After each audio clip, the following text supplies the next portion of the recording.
So can you patent an idea that already exists? Hey everybody, I'm JD Houvener, owner, founder, and patent attorney here at Bold Patents Law Firm. And I hate to break it to you, the answer is no. You cannot get a patent for something that already exists. The number one criteria for getting a patent is novelty, meaning it must be new. And so if someone's already done it before you filed, you have lost this ability. You're no longer novel. Now, that may sound kind of brutal and honest, but it's the truth. Now, get to work, because there are ways to improve upon existing technology. And in fact, that's how most patents are issued today.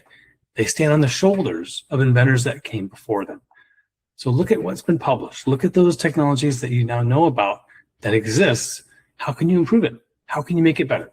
Add your special sauce, your creativity, your ingenuity. That's what the patent system is there to reward you for.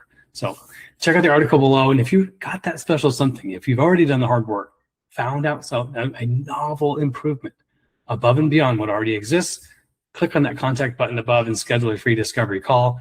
This is your call to the action. And go big, go bold.